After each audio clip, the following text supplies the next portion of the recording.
विषय के साथ पुनः उपस्थित हुई हूँ। हमारा आज का विषय है पत्र लेखन। पत्र लेखन मानव जीवन का अंग है, संचार का माध्यम है।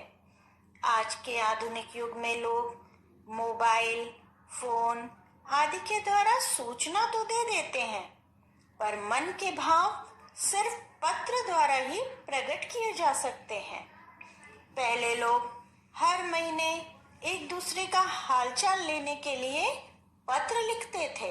आज के तकनीकी युग की बात करें तो बहुत से बच्चे यह भी नहीं जानते कि पत्र कैसे लिखा जाता है, उसे दूसरों तक पहुंचाने का माध्यम क्या है। पहले जब मोहल्ले में डाकिया आता था तो सब उत्साहित हो जाते थे कि कहीं उनका पत्र तो नहीं आया, पर आज ये सब कहानी जैसा लगता है और किताबों तक सीमित रह गया है। पत्र लिखना क्यों आवश्यक है, आज मैं आपको यह बताती हूँ। पत्र लिखना इसलिए आवश्यक है क्योंकि पत्र से लिखने वाले की भावनाएं ही नहीं, उसके व्यक्तित्व का भी बोध होता है। पत्र द्वारा मन के विचार आसानी से प्रकट किए जा सकते हैं। किसी सरकारी विभाग से अपनी समस्या की शिकायत करनी हो या कहीं से कोई वस्तु मंगवानी हो तो इन सब का साधन भी पत्र ही है। अब मैं आपको पत्र लिखने के महत्वपूर्ण नियम बताऊंगी। पत्र लिखते समय निम्नलिखित बातों का ध्यान रखना चाहिए, जैसे पत्र की भाषा बोलचाल की तथा सरल होनी चाहिए। हम जिसे पत्र लिख रहे हैं उससे हम किस भाषा में बात करते हैं, उसी भाषा का हमें प्रयोग करना चाहिए। शब्दों के प्रयोग में सावधानी रखनी चाहिए। हमारे शब्द ऐसे सरल और स्पष्ट हों कि व्यक्ति को आसानी से समझ में आ सके। पत्र में लेखक के विचार स्पष्ट होने चाहिए। जो भी व्यक्ति पत्र को लिख रहा है वो अपनी जो भी बात कहना चाहता है वो पत्र के द्वारा स्पष्ट होनी चाहिए। पढ़ने वाले को उसकी बात पूरी तौर से समझ में आए। पत्र अधिक लंबा नहीं होना चाहिए, यह बात बहुत महत्वपूर्ण है। हमारे पास भी यदि कोई मैसेज लंबा आ जाता है, संदेश लंबा आ जाता है तो हम उसे छोड़ देते हैं, आगे नहीं पढ़ते। इसलिए पत्र लिखते समय बातों को घुमा फिरा कर पत्र को लंबा नहीं करना चाहिए। हमें अपनी बात जो कहनी है उसी पर चलते हुए पत्र को स्पष्ट रूप से लिखना चाहिए। पढ़ने वाले पर पत्र का पूरा प्रभाव पड़ना चाहिए। पत्र की लिखावट सुंदर और साफ होनी चाहिए। यह बहुत महत्वपूर्ण है क्योंकि यदि लिखावट सुंदर नहीं होगी, साफ नहीं होगी तो व्यक्ति को शब्द समझ में नहीं आएंगे तो वो पत्र भी नहीं समझ पाएगा। पत्र लिखने वाला तो वहां पर उपस्थित है नहीं जो उसको समझा दे कि ये क्या लिखा है। इसलिए पत्र लिखते समय लेख पर विशेष ध्यान देना चाहिए। पत्र में यथा योग्य संबोधन, शिष्टाचार आदि शब्दों का प्रयोग होना चाहिए। हम किसी पत्र लिख रहे हैं, हम अपने से बड़ों को लिख रहे हैं तो हमें आदरणीय, पूजनीय आदि शब्दों का प्रयोग करना चाहिए। अपने मित्र को लिख रहे हैं तो प्रिय, ठीक है। और यदि हम अपने से छोटों को लिख रहे हैं तो स्नेह आदि के द्वारा संबोधित करना चाहिए। प्रार्थना पत्रों में विनम्रता होनी चाहिए क्योंकि हम किसी चीज के लिए उनसे प्रार्थना कर रहे हैं, इसलिए इसकी भाषा में विनम्रता का विशेष ध्यान रखना चाहिए।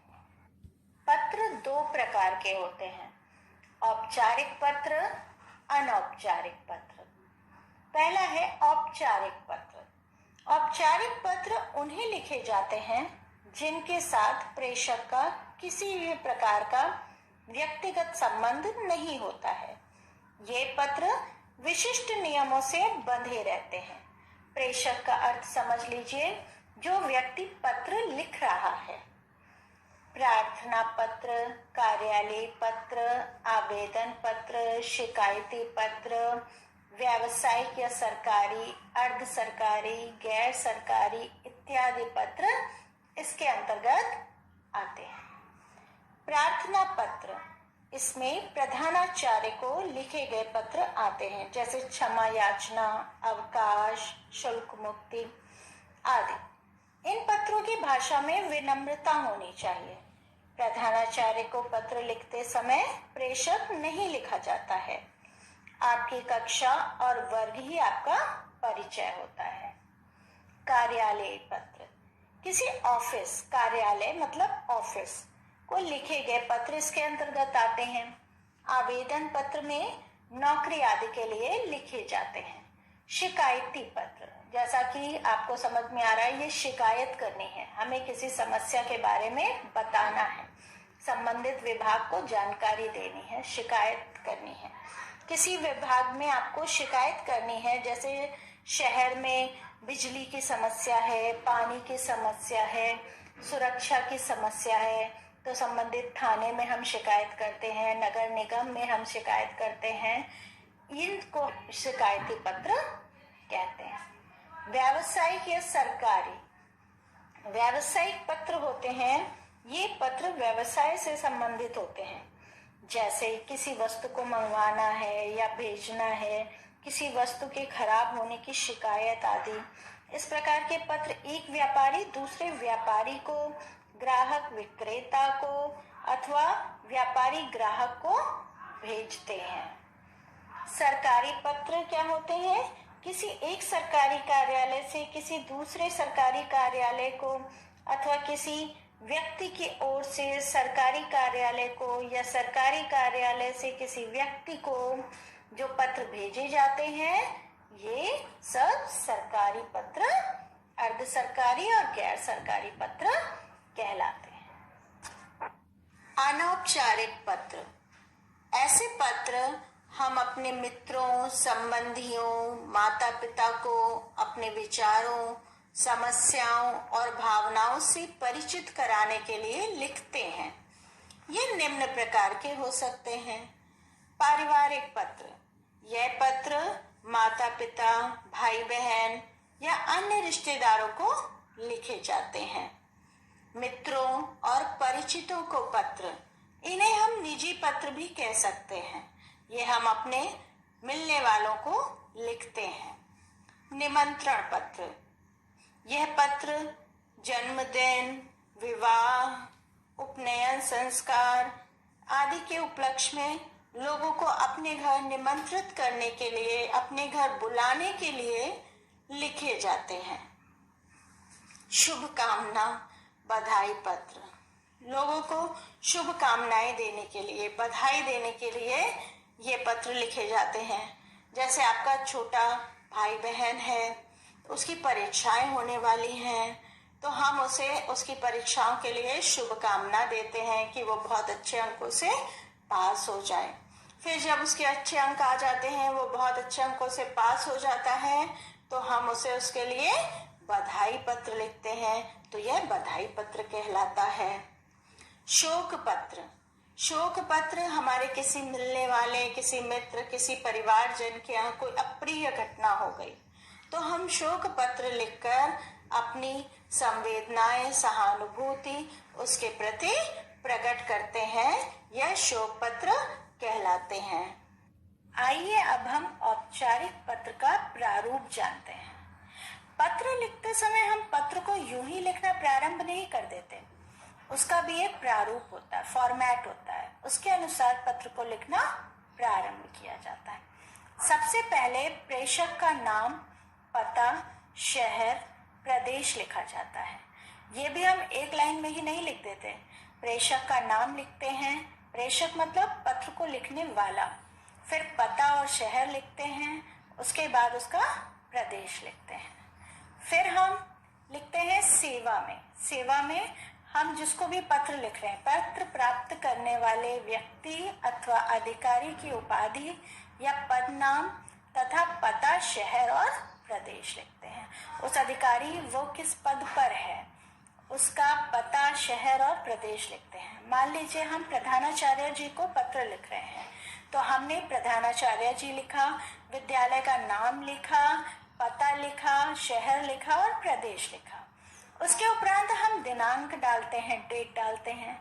फिर हम विषय लिखते हैं, किस विषय पर हमारा पत्र है, हम किस विषय पर पत्र लिख रहे हैं।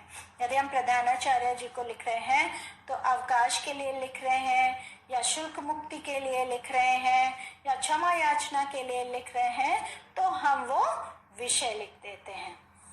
उसके बाद हम संबोधन लिखते हैं।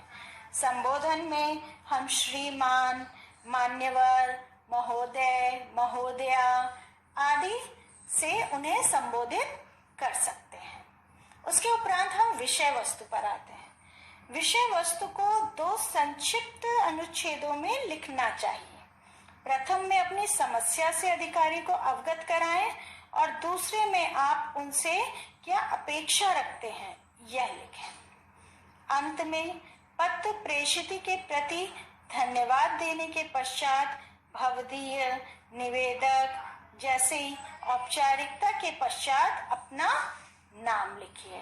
आप प्रधानाचार्य जी को लिख रहे हैं तो आप क्या लिखेंगे, आपका प्रिय शिष्य या शिष्या, उसके बाद अपना नाम डालेंगे। मैं आपको पहले भी बता चुकी हूँ कि प्रधानाचार्य को पत्र लिखते समय प्रेषक नहीं लिखा जाता है, आपकी कक्षा ही और वर्ग ही आपका परिचय होता है। अनौपचारिक पत्र का प्रारूप। अब हम जानते हैं कि अनौपचारिक पत्र लिखना कैसे प्रारंभ किया जाता है।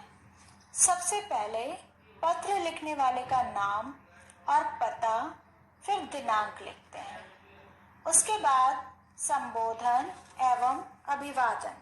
संबोधन के लिए यदि हम बड़ों को लिख रहे हैं तो माननीय, पूजनीय, आदरणीय, और यदि बराबर वालों को लिख रहे हैं तो प्रिय, प्रिय बंधु, प्रियवर, और यदि अपने से छोटों को लिख रहे हैं तो आयुष्मान, चिरंजीव आदि शब्दों का प्रयोग करते हैं। अभिवादन के लिए इसी प्रकार हम यदि बड़ों को लिख रहे हैं तो सादर प्रणाम, सादर चरण स्पर्श, चरण वंदना आदि का प्रयोग कर सकते हैं। और यदि अपने से बराबर वालों को लिख रहे हैं तो सस्नेह नमस्ते, नमस्कार, सप्रेम नमस्ते आदि का प्रयोग कर सकते हैं। यदि अपने से छोटों को लिख रहे हैं तो खुश रहो, प्रसन्न रहो आदि से उनका अभिवादन कर सकते हैं। उसके उपरांत हम विषय वस्तु पर आते हैं। विषय वस्तु में हम 2 खंडों में संक्षिप्त अनुच्छेदों में इसको लिख सकते हैं। पहले में हम हालचाल लेते हैं और दूसरे में हम विषय पर आते हैं। हमारा बधाई विषय है, धन्यवाद है, निमंत्रण है, उसको लिखते हैं। उसके उपरांत अंतिम अनुच्छेद में परिवार के अन्य सदस्यों के प्रति अभिवादन और छोटों के प्रति प्यार और शुभाशीष देते हैं, शुभकामनाएं, सद्भावनाएं देते हैं। उसके उपरांत हम पुनः अपना नाम लिखते हैं। उसके बाद सेवा में फिर पत्र पाने वाले का नाम लिखते हैं और पता लिख देते हैं। आइए अब कुछ पत्र देखते हैं। इस पत्र को ध्यान से पढ़िए। यह औपचारिक पत्र है जिसका विषय है प्रधानाचार्य को पुस्तकें और वर्दी की सहायता के लिए प्रार्थना पत्र लिखिए। इस पत्र को औपचारिक पत्र के नियमानुसार लिखा गया है।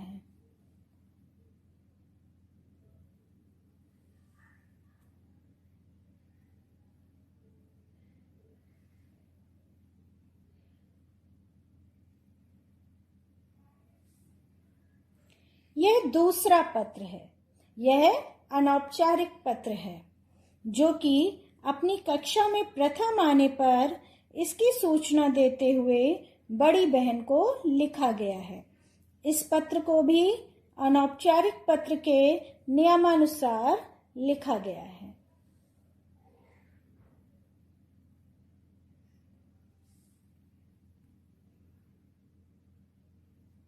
आज हमने पत्र के महत्व को जाना, पत्र कैसे लिखा जाता है, इन नियमों का अध्ययन किया। धन्यवाद।